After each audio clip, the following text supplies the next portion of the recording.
Mr. Teach Film Preach. A 1, 2, 3, 4.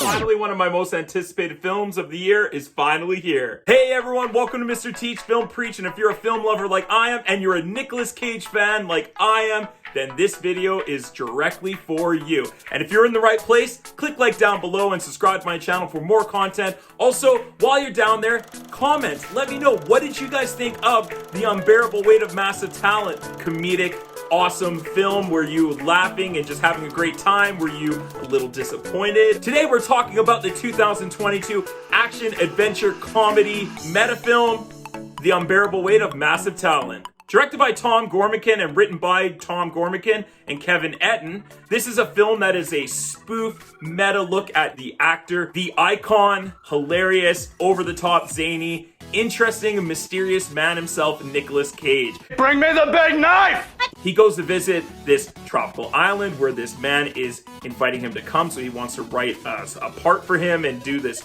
movie possibly, and he finds out it's a super fan played by Pedro Pascal, and gets wrapped up in this conspiracy with the CIA. I'm in position. I think that's the actor Nick Cage. Nick Cage? I love you. Have you seen Crudes 2? I'm 44 years old. Why the fuck would I see Crudes 2? I've seen Face Off and Con Air. Last year, Nicolas Cage actually won my coveted prize of the best film of 2021, which was the film Pig. I love that movie. I think it was a return for Nicolas Cage as a serious actor. He should have been nominated for Academy Award for that role. Coming into this year, I heard he was doing a movie about himself. I don't know. I wasn't sure what to expect. And then I saw the trailer and I couldn't believe what I was watching. Then I went and checked out the film.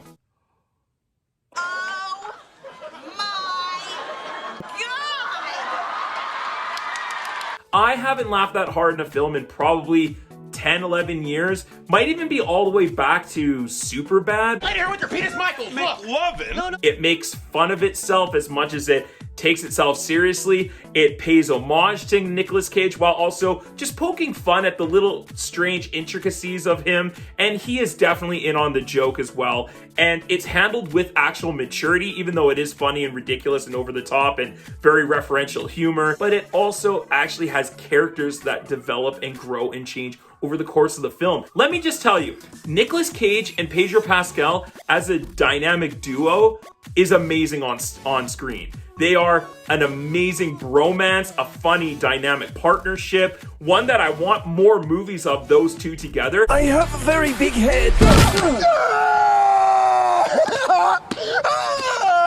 You go! I'll never forget you, Habs.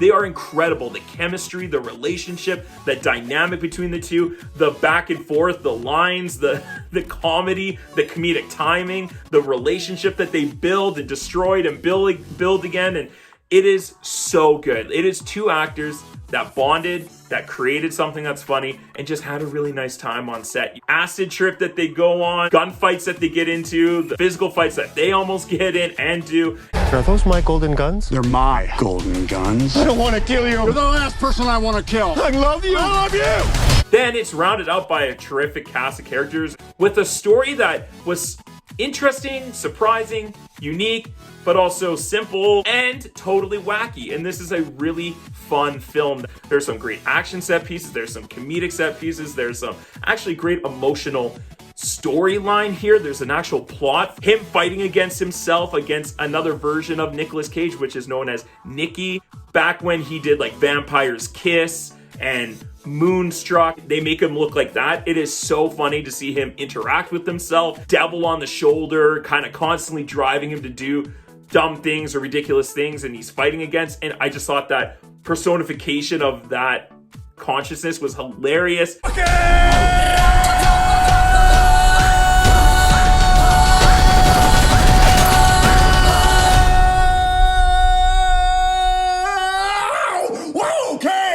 This movie is exactly what you want it to be and more. And if you go into this movie thinking it's going to be a serious action film, keep that at the door because you are in for a ride. It is at its best when it's going over the top and going ridiculous. And also, you don't really need to be a Nick Cage fan in order to love this film. You can just sit back, relax, and watch this wacky, twisted version of Nick Cage get into an adventure with a drug dealer, possibly, maybe even a murderer, and with the CIA on the tail, and it's just hilarious. Tiffany Haddish as Vivian, as the CIA operative, was great. This is probably one of my favorite things that she has ever done. You can't hate this film. It's next to impossible to hate this movie. There's no way you can sit down and not laugh. Even if you're just having a great time of laughing at the Nicolas Cage things, great. It doesn't take itself too seriously, and it also doesn't make fun of itself too much to be some sort of ridiculous romp, spoof farce. It balances it right in the middle, and it kind of plays on that line the whole film,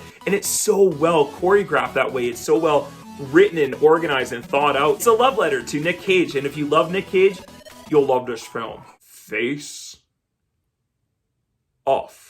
The actual storyline, not the plot, but the story and how things unfolded, was a little choppy and a little spiced up. I wasn't quite sure where the story was going for the longest time. It meanders a bit, and it sort of wants to be this comedy adventure, and then in the last 40 minutes, it really gets into what the story is about. And that's fine, but I felt it just took a little bit too long to get there. You know, we were like, well over halfway through the movie when the plot is actually coming about. I just wish it got in there a little bit quicker. Really well shot, it looked great, it sounded great, the stunts were phenomenal and hilarious. You're just gonna have a great time, so definitely go check out this film with as many friends as possible. So I'm gonna go ahead and give this surprising, hilarious comedy an A-.